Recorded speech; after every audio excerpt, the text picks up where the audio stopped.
तो आदाब, नमस्कार, गुड इवनिंग, सत श्री अकाल। एक बार फिर आप तमाम लोगों का स्वागत है क्राइम तक की कहानी के इस एपिसोड में। उम्मीद है पूरी फैमिली अच्छी होगी, अपना और अपनों का ख्याल रख रही होगी। आज की कहानी एक तस्वीर के साथ शुरू करता हूँ। ये तस्वीर गुरुग्राम के एक शमशान की है।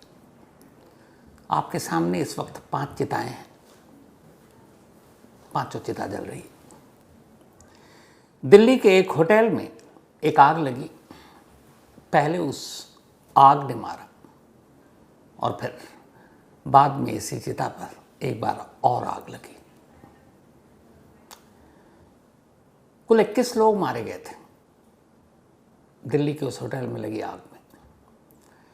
लेकिन एक परिवार के 8 लोग एक साथ एक ही होटल में अलग अलग कमरों में रुके थे और 8 में से एक भी बच नहीं पाया। जब ये पूरी कहानी सामने आई तो वाकई दिल जो है वो एकदम एक तरह से बिखर कर रह गया। एक मौत जो एक शख्स को दस्तक देने जा रही थी, दरवाजे पर खड़ी थी। डॉक्टरों ने घर वालों को बता दिया था कि बस अब ये शायद चंद घंटों या चंद दिनों का मेहमान है। और आखिरी वक्त में उसके साथ आखिरी पल बिताने के लिए पूरा परिवार, रिश्तेदार इकट्ठा होता है। लेकिन फिर इन सारी चीज़ों के बीच जो कुछ होता है वो कहानी दिल को कचोट देने वाली है। ये कहानी है राधे श्याम अग्रवाल की। 75 साल के राधे श्याम अग्रवाल जिंदगी का एक लंबा हिस्सा, एक लंबा वक्त उन्होंने कोलकाता में गुजारा। फिर बाद में वो गुरुग्राम आ गए। राधे श्याम का एक ही बेटा, इकलौता बेटा विवेक अग्रवाल, इस वक्त उसकी उम्र करीब 47 साल थी।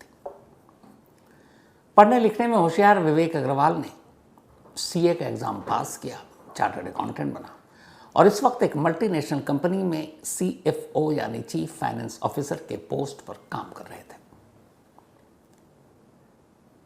खुशहाल जिंदगी थी, खूबसूरत पत्नी, 2 मासूम बेटियां। पत्नी 2023 में मिसेस इंडिया चुनी गई थी। मॉडलिंग का भी शौक, सोशल मीडिया पर एक्टिव और इस वक्त एक इवेंट कंपनी में, इवेंट मैनेजमेंट की कंपनी में जॉब कर रही थी। खुशहाल और अमीर परिवार, गुरुग्राम में शानदार घर और पूरा परिवार कोई भी जश्न इकट्ठा मनाता। विवेक के माँ बाप, विवेक, उसकी पत्नी, दोनों बेटियाँ और भी रिश्तेदार शामिल होते हैं। मतलब एक जिंदा दिल परिवार। सब कुछ ठीक चल रहा था। तभी 1 जून को अचानक विवेक के फादर यानी राधे श्याम गुप्ता जी को, जिनकी उम्र 75 के आसपास है, उनकी तबीयत बिगड़ी, सांस लेने में दिक्कत हो रही थी। पहले भी वो कुछ बीमार रहे थे, फिर ठीक हो गए थे। तो उस दिन जब ज़्यादा तकलीफ हुई तो विवेक अपने पिता को लेकर दिल्ली में साकेत में मैक्स हॉस्पिटल पहुंचते हैं। वहाँ डॉक्टर उन्हें आईसीयू में एडमिट कर लेते हैं। इसके बाद उनके तमाम टेस्ट होते हैं। फिर 1 जून की रात बीत जाती है। 1 जून को परिवार के 1-2 लोग हॉस्पिटल में रुके, बाकी गुरुग्राम लौट गए।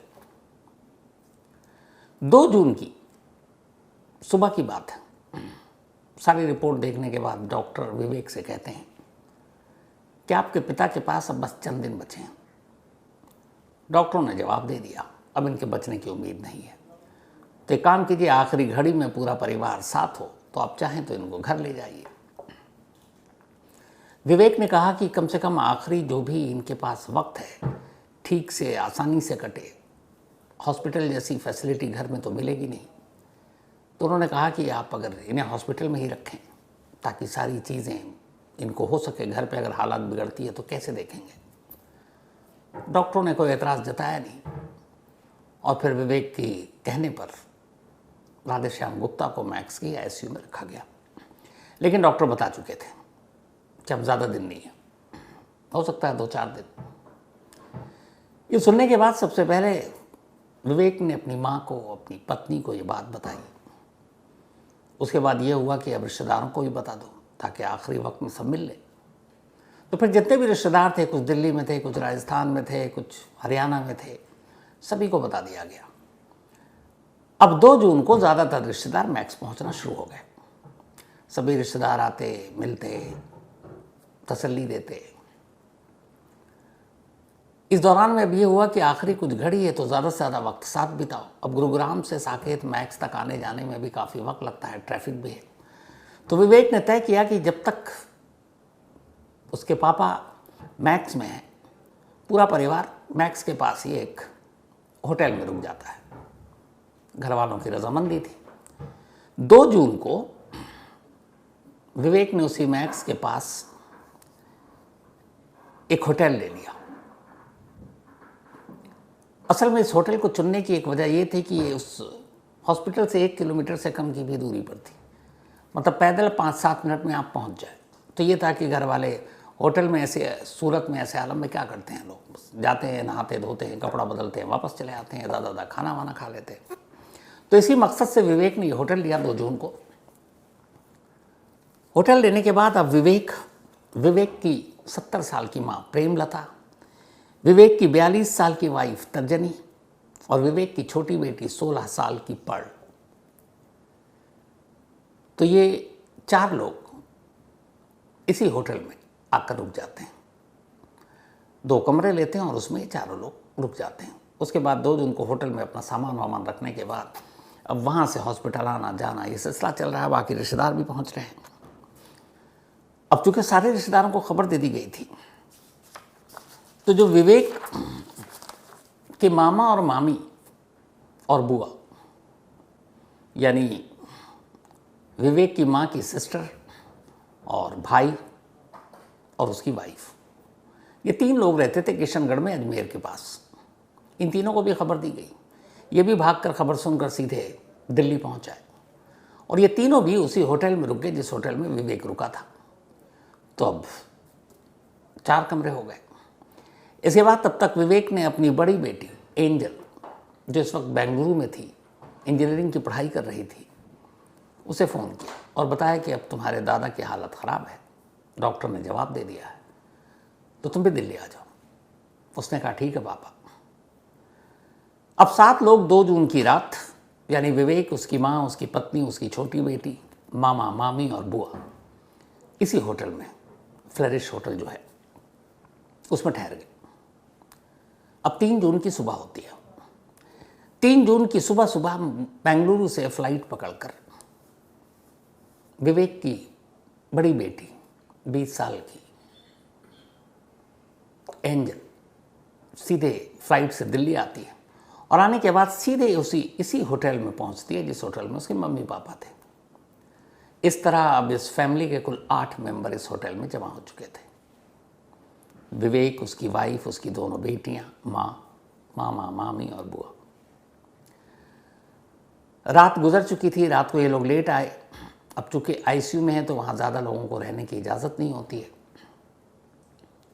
बल्कि रखते ही नहीं है।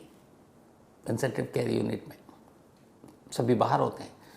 तो होटल इसीलिए पास रखा था कि ताकि कुछ भी इमरजेंसी होगी, फ़ोन आएगा, पहुंच जाएंगे 5 मिनट में। तो पूरा परिवार होटल में है। अगली सुबह हुई। सुबह बेटी भी आ गई। अब करीब 8:30 बजे का वक्त था। 8:30 बजे अचानक इस होटल में आग लगी। करीब आग लगी तो शुरुआत नीचे से हुई और ये वो टाइम था जो ये लोग, परिवार के लोग, रात को लेट हॉस्पिटल से आए थे, सो भी रहे थे। तो 8:40 से 45 के बीच में विवेक ने दिल्ली में रहने वाले अपने एक कज़न को फ़ोन किया। ये एक सबूत था। और उसने कहा कि हमारे होटल में शायद आग लगाई है, अफरा तफरी मची हुई है, धुआं उठ रहा है, लपटें उठ रही हैं और समझ में नहीं आ रहा हम लोग किधर से बाहर निकले। जैसे उसके कज़न ने सुना, उसने कहा घबराओ मत, कोशिश करो वहाँ से निकलने की, तब तक मैं दूसरे कज़न को फ़ोन करता हूँ, वो इसी इलाके के पास रहता है। अब कोटला मुबारकपुर इसी जगह से बहुत ज़्यादा दूर नहीं, सबसे नज़दीक, वहाँ एक और कज़न रहता था विवेक का। उस कज़न ने अपने उस कज़न को फ़ोन किया और उसने कहा ऐसे ऐसे विवेक और उसकी फैमिली जिस होटल में वहाँ आग लग गई है। अब वो कज़न अपनी पत्नी को लेकर बदहवास वहाँ से भागता है। ये लोग पहुँचते हैं इस होटल के पास मालवीय नगर में। मालवीय नगर तक तो ये पहुँच गए जल्दी, लेकिन जिस होटल में आग लगी उस आग की वजह से आसपास का इलाके में लोगों की भीड़ जमा हो गई और वो संकरा रास्ता उस होटल के करीब फिर जाने भी नहीं दिया जा रहा है। आग लगी हुई तब तक। 45 मिनट के बाद ये होटल के करीब पहुँचे और जब ये पहुँचे तब इनके साथ साथ फायर ब्रिगेड की गाड़ियाँ पहुँची। यानी जो आग के लिए कॉल आया था विवेक का 8:45 पर। उसके 45 मिनट के बाद फायर ब्रिगेड की गाड़ियाँ यानी अराउंड 9:30 पहुँची। फायर ब्रिगेड की कुछ मजबूरियाँ हो सकती हैं, लेकिन यहाँ पर पूरी तरह से जिम्मेदारी इसलिए नहीं थी कि फायर ब्रिगेड की गाड़ी कुछ दूरी तक तो पहुँच गई थी, लेकिन संकरा इलाका, रास्ता ऐसा, वहाँ वो बड़ी वाली गाड़ियाँ एंटर ही नहीं कर सकती थी। तो वहाँ तक पहुँचने के लिए फिर छोटी गाड़ियों की ज़रूरत थी, पूरा रास्ता साफ करना था, तारों को हटाना था। तो इन सारी चीज़ों जो फायर ब्रिगेड की दलील है, तो उनके साथ साथ फायर ब्रिगेड की गाड़ियाँ पहुँची। अब इस दौरान में हुआ ये कि आग लग रही, बहुत सारे लोग खिड़की तक पहुँचे। ठीक उस होटल के सामने एक गद्दे वाले की दुकान है, मैट्रेस बेचता है। उसने देखा लोग खिड़की में हैं, लेकिन नीचे कैसे कूदें, नीचे पथरीली सड़क, सर्वर पे चोट लगी तो वैसे ही जान चली जाएगी।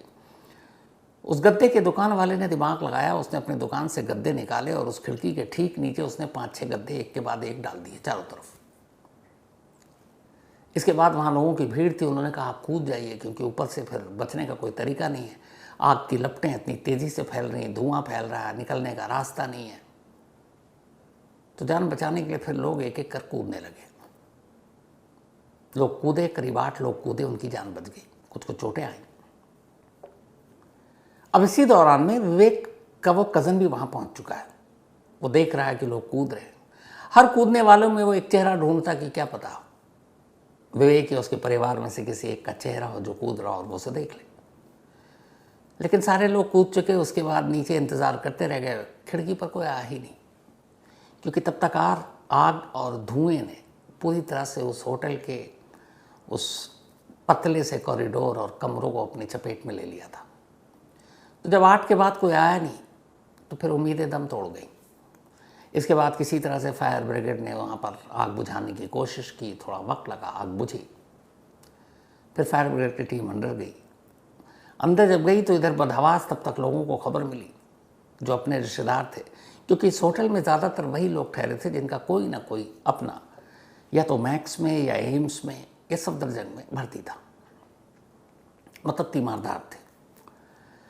अब विवेक के रिश्तेदार नीचे खड़े इंतज़ार कर रहे हैं। नीचे कूदने वालों में से एक मिला नहीं। फायर ब्रिगेड की गाड़ी आई, एम्बुलेंस पहुंची।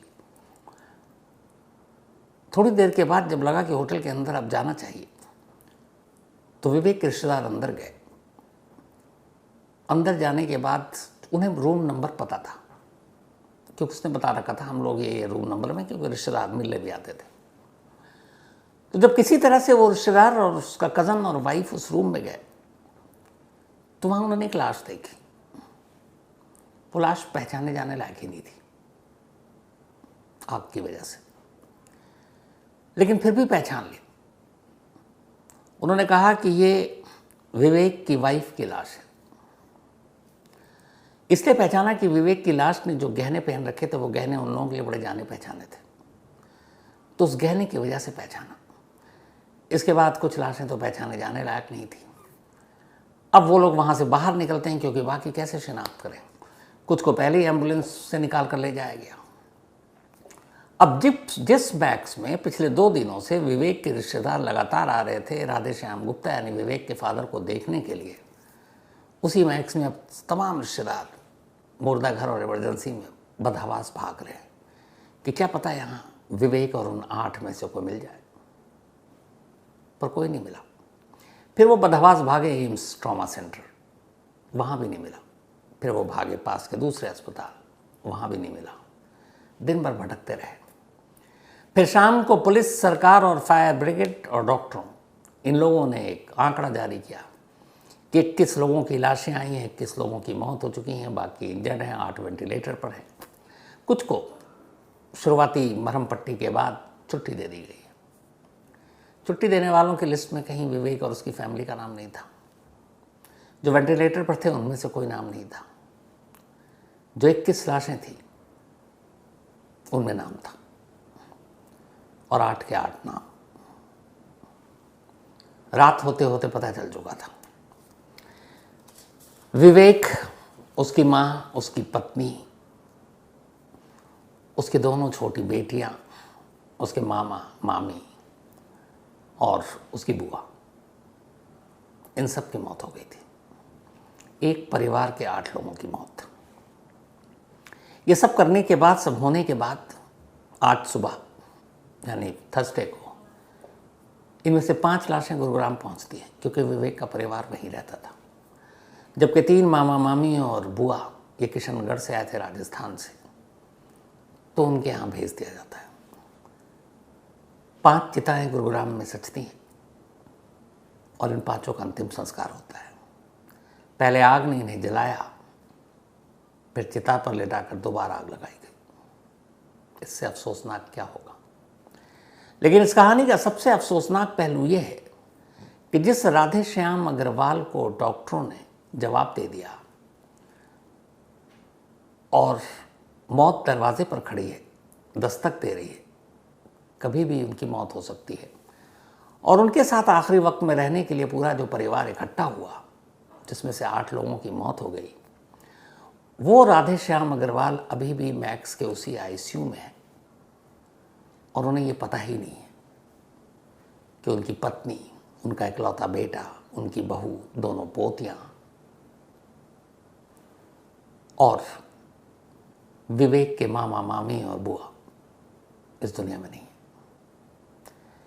परिवार के जो रिश्तेदार हैं दूर के, उनमें से किसी की हिम्मत ही नहीं है और डॉक्टरों ने भी मशवरा दिया कि आप मत बताइए, क्योंकि वैसे भी सांसें कुछ ज़्यादा बची नहीं है और शायद वो इस चीज़ को सह भी ना पाए।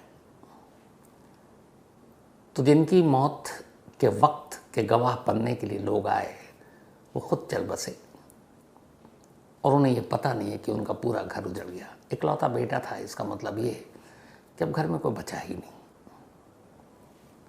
बेहद अफसोसनाक कहानी। और ये सब कुछ सिर्फ इसलिए क्योंकि चंद पैसों की खातिर, रिश्वत की खातिर, करप्शन की खातिर ऐसे ऐसे होटल चल रहे हैं और हमारी प्रशासन, सरकार, एजेंसियां, सिविक बॉडीज़ ये आंखें बंद किए हुए हैं। आज सुबह से देख रहा हूँ हर जगह चल रहा है कि ज़बरदस्त एक्शन में सरकार जगह जगह छापे, ऐसे सारे होटलों की शिनाख्त की जा रही है, लिस्ट निकाली जा रही है, फायर ब्रिगेड वाले अब आ गए। हर हादसे के बाद ऐसा होता है। बस 1-2 दिन और रुकिए, सब खत्म। को पूछेगा भी नहीं और कहीं खबरों में भी नहीं दिखाई देगा। ओनर को गिरफ्तार कर लिया गया है गैर इरादतन हत्या के जुर्म में, लेकिन कोई ना कोई एक बलि का बकरा चाहिए।